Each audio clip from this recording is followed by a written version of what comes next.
Assalamualaikum warahmatullahi wabarakatuh. Perkenalkan saya Fatima Fathruskia, kelas NIM 051. Di sini saya akan menjelaskan tentang entrepreneurship ditinjau dalam perspektif Islam. Nah, sebelumnya saya sebenarnya berisi tiga anggota kelompok, namun kami presentasi secara terpisah sendiri-sendiri. Jadi di sini saya hanya akan menjelaskan tentang bagian saya.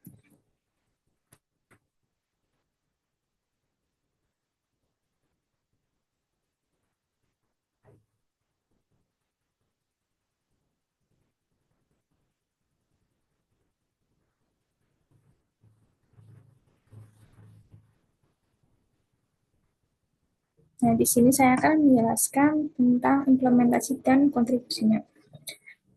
Di poin pertama, menjelaskan esensi dari entrepreneurship itu sendiri. Jadi, entrepreneurship itu bukan hanya sekedar bisnis atau kewirausahaan biasa, namun entrepreneurship adalah sebuah integrasi perpaduan antara dunia pendidikan atau dunia kewirausahaan.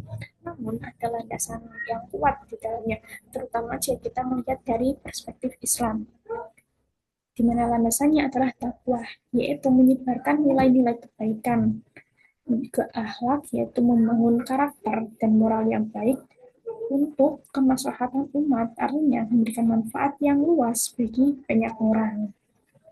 Jadi tujuannya bukan hanya mencari keuntungan atau profit semata, melainkan ada misi yang lebih besar di baliknya. Untuk poin kedua yaitu membentuk peserta didik yang kritis, kreatif, mandiri, dan jujur melalui praktik bisnis berbasis syariah. Nah, selanjutnya, poin ini menjelaskan salah satu kontribusi utamanya di ranah pendidikan melalui entrepreneurship. Kita berupaya membentuk peserta didik yang memiliki karakter yang unggul. Mereka tidak hanya cerdas secara akademis, tetapi juga kritis dalam berpikir, kreatif dalam menciptakan sesuatu, serta mandiri. Dan yang terpenting, mereka bisa jujur dalam setiap praktik yang dilaksanakannya. Nah, bagaimana caranya? Yaitu dengan melibatkan mereka secara langsung dalam praktik bisnis yang berbasis syariah. Contohnya, kita bisa melalui pembentukan koperasi sekolah, mengikuti pelatihan tentang produk atau bisnis yang halal, atau bahkan membangun unit usaha sekolah yang dikelola langsung oleh siswa. Nah, hal ini akan memberikan pembelajaran langsung yang lebih berharga untuk siswa. Nah, di poin ketiga yaitu menjadikan siswa mandiri secara ekonomi, mendorong inovasi dan kolaborasi dengan masyarakat. Di poin ketiga ini menunjukkan bagaimana entrepreneurship bisa membawa dampak positif bagi institusi pendidikan itu sendiri. Yang dimaksud institusi di sini yaitu sekolah. Nah, dengan adanya praktik entrepreneurship, kita bisa menjadikan sekolah lebih mandiri secara ekonomi, yang berarti sekolah tidak hanya bergantung pada satu sumber dana saja, tetapi bisa mengembangkan potensi ekonominya sendiri. Nah, selain itu, semangat entrepreneurship juga akan mendorong inovasi yang lebih baik dalam pembelajaran maupun pengelolaan, serta memperkuat kolaborasi antara sekolah dengan masyarakat. Nah, sekolah tidak hanya menjadi menara gading yang kosong dan berdampak apa-apa, tapi menjadi bagian aktif yang berinteraksi dan memberi manfaat langsung bagi lingkungan sekitarnya. Lalu di poin keempat yaitu berkontribusi terhadap pengurangan pengangguran, pemberdayaan ekonomi, dan peningkatan kesejahteraan umat. Nah, untuk poin ini menjelaskan kontribusi entrepreneurship dalam skala yang lebih luas, yaitu bagi masyarakat dan ekonomi secara umum.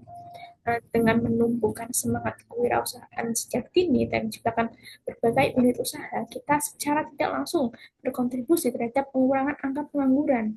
Nah, lebih jauh lagi, ini adalah upaya nyata untuk memberdayakan ekonomi umat, yaitu meningkatkan kapasitas ekonomi masyarakat.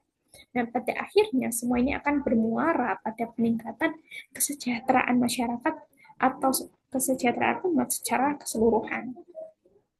Di poin kelima, menumbuhkan usaha yang adil. Nah, adil di sini dia adil dan bermanfaat secara sosial dan spiritual. Di poin ini menekankan jenis usaha yang ingin kita tumbuhkan melalui entrepreneurship.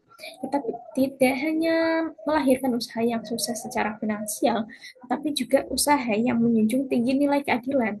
Artinya, praktik bisnisnya transparan dan juga etis. Dan yang sangat penting, usaha tersebut harus bermanfaat secara sosial dan secara spiritual. Nah, hal ini berarti usaha tersebut tidak hanya mengejar profit atau keuntungan, tetapi juga memberikan dampak yang positif bagi lingkungan sekitar dan sesuai dengan nilai-nilai spiritual yang diyakini. Nah, dalam konteks ini terutama dalam konteks Islam. Poin keenam yaitu membangun masyarakat Muslim yang produktif dan berdaya saing tinggi sejak usia dini. Di poin yang terakhir ini, terdapat visi jangka panjang yang ingin kita capai. Melalui entrepreneurship, kita bercita-cita untuk membangun masyarakat Muslim yang tidak hanya produktif, yaitu mampu menghasilkan karya dan nilai ekonomi, tetapi juga memiliki daya saing yang tinggi.